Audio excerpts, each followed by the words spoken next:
E aí, Lei, aí você ali na Indonésia começou com essa ideia de trabalho voluntário, né? Que é o que o Do For Love, tudo acabou surgindo daí, né? Nessa época você já tinha ideia do que seria o Do For Love? Não, eu tinha muito desejo de fazer trabalho voluntário. E aí, quando eu fui para Bali, eu acho que as duas coisas fizeram muito sentido, assim, para mim. Primeiro que eu tinha pouca grana, então, assim, no começo o trabalho voluntário sempre foi uma conexão desses dois mundos, me permite viajar com pouca grana e me conectar com as pessoas, que era o que eu mais gostava das minhas viagens. Desde a experiência que eu tive no Peru, morando com essa família, lá eu tive um clique, assim, eu falei, caramba, é disso que eu gosto, sabe? E ali eu entendi o porquê que eu tinha esse desejo de viajar. E aí eu voltei para o Brasil, e aí eu fiquei trabalhando uma temporada inteira em Balneário Camboriú, que era onde eu tinha feito faculdade, trabalhava com eventos, com marcas, e eu até falo bem disso no meu livro, assim, de como aquilo tudo me frustrava de estar ali naquele ambiente todo de novo, mas ao mesmo tempo foi o que me deu condições, e eu foquei muito para realizar esse sonho de voltar para a Ásia para fazer trabalho voluntário. E aí eu voltei. E daí eu criei o Do For Love, tipo assim, uma página no Facebook, tinha vergonha, assim, né, de expor os meus textos, as minhas ideias, então eu só compartilhava poucas coisas e com amigos, pessoas próximas. E aí fui para essa aventura. Comecei pela Tailândia, que foi o primeiro projeto que eu consegui numa escola para ensinar inglês básico para as crianças. E aí de lá eu fui para o Camboja, do Camboja eu fui para o Vietnã, e foram 6 meses dessa aventura aí que eu não imaginava que ia mudar a minha vida, assim, né? Mas mudou. Mas precursor, ele mudou a sua de muita gente, que você inspirou, muita gente que eu conheci que foi inspirada pelas suas viagens e teus relatos, né? Acho que além de você ter a coragem de viajar, você teve essa generosidade de compartilhar tanto, né, nos textos, e do For Love virou um filme, virou um documentário, virou um livro, né? Em qual momento você decidiu fazer isso, né? Fazer o filme, fazer o livro, como é que foi esse processo, né, de lançar um livro independente, lançar um documentário, todas as dificuldades que tem de fazer isso num projeto que hoje em dia é um pouco mais normal isso, mas ainda é exceção, mas naquela época que você fez ainda era uma coisa muito fora da caixinha, né? Eu acho que eu olho para trás, às vezes eu falo assim, nem eu sei como é que eu fiz, sabe? Porque, nossa, eu não tinha a mente que eu tenho hoje, eu era, sabe, eu mesma me orgulho, assim, eu falo, caramba, a Letícia lá do passado manda muito bem. Então, eu acho que, até ontem eu estava tendo essa conversa com o Felipe, assim, eu falei, cara, eu acho que lá atrás não era, sabe quando a gente fala, qual que é o seu sonho?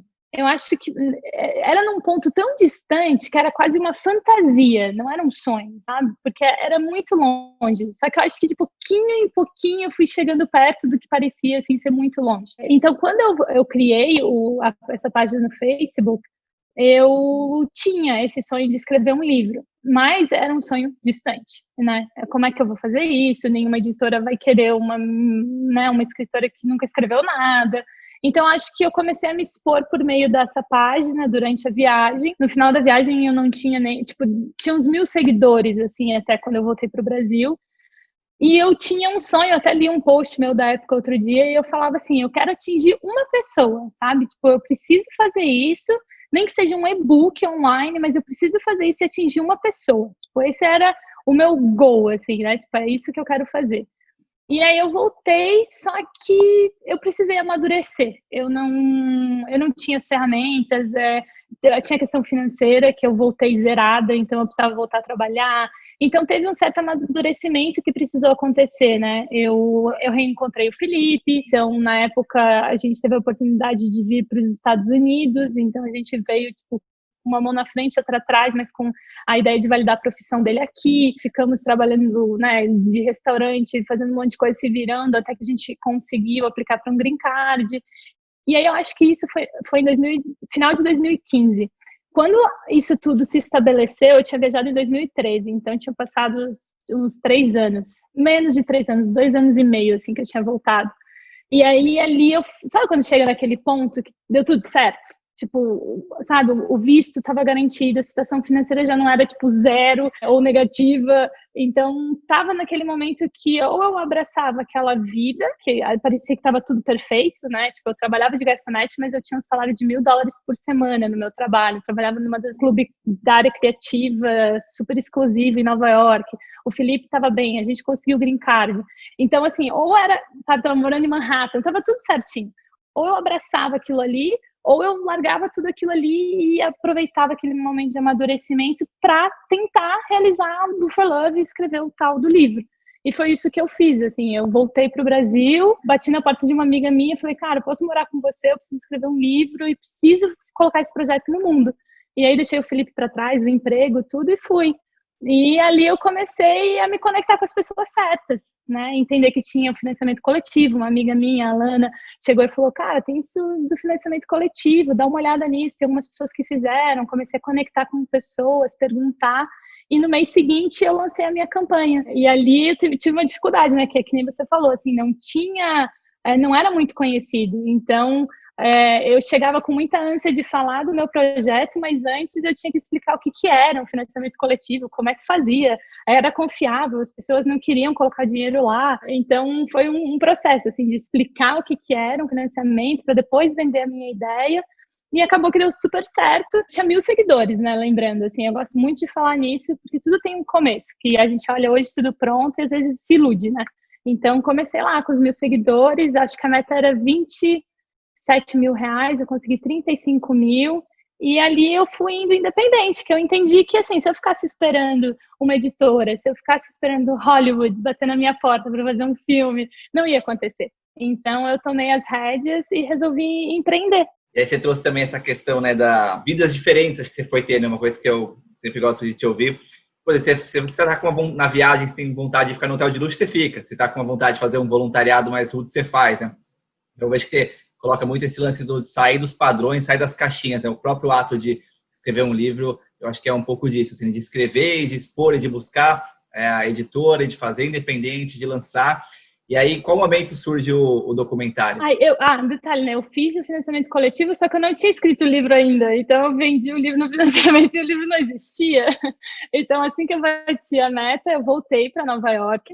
Até mesmo porque eu estava precisando dar ajeitada na minha vida pessoal, né? Que eu tinha, tipo, largado tudo para trás. E aí, eu sentei para escrever o livro e foquei nisso. E durante o processo de escrita do livro, eu comecei a pensar, assim, falei, poxa, isso ia ser muito legal, ter imagens disso tudo, um filme, alguma coisa assim. E meio que nessa mesma época eu vi, uma amiga minha me marcou num vídeo do Lucas Bogo, que até então eu não conhecia, eu vi o vídeo dele e eu achei sensacional, assim, porque eu achava as imagens de viagem muito, muito óbvias sempre, assim, faltava uma certa sensibilidade, faltava ser mais humano, mais, sabe, mostrar a alma daquelas pessoas que você encontra viajando.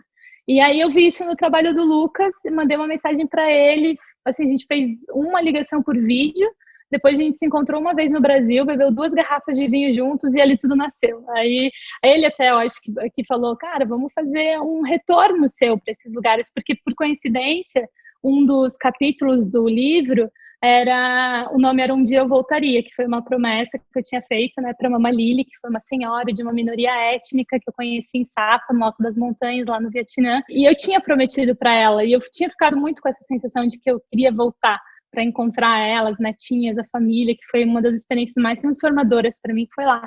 E aí a gente teve esse estalo ali e falou, cara, um dia eu voltaria, esse é o nome do documentário e vamos retornar lá. Eu retornei com o Lucas isso foi em 2017, a gente ficou 40 dias viajando, retornando em todos os lugares do livro. Então, todos os personagens principais do livro, você consegue ver no documentário. Eu acho isso muito legal, uma experiência muito única, né? Porque geralmente tu lê um livro, depois tu vê um filme e são atores, né? Você vê Brad Pitt e tal. Então, ali tu tem a oportunidade de conhecer os personagens reais daquela história, que é bem marcante, assim, pelas pessoas, pelas conexões e com essa sensibilidade que o Lucas tem, que eu acho, assim, fascinante o trabalho dele. E aí, nesse tudo, eu já resolvi fazer tudo independente, que eu já estava nessa pegada, já tinha entendido que, cara, fazer sozinho tem um gostinho muito bom, assim, de você ter a liberdade de falar o que você deseja e você não não tem que, sabe, se preocupar com o interesse de outras pessoas, de marcas, de patrocínio, de seja lá o que for, e eu gosto dessa liberdade. Sabe, eu sempre brinco, se a minha voz não tá à venda, eu gosto de falar o que eu penso. Então eu abracei, assim, a causa e falei, vai ser tudo independente.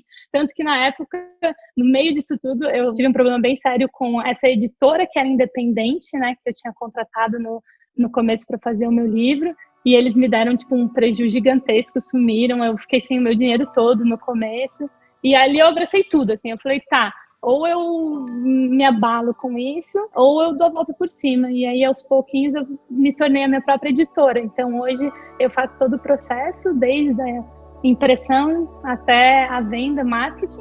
E também abracei isso com o documentário. Então, eu aluguei salas de cinema no Brasil, na Europa, recentemente na Austrália.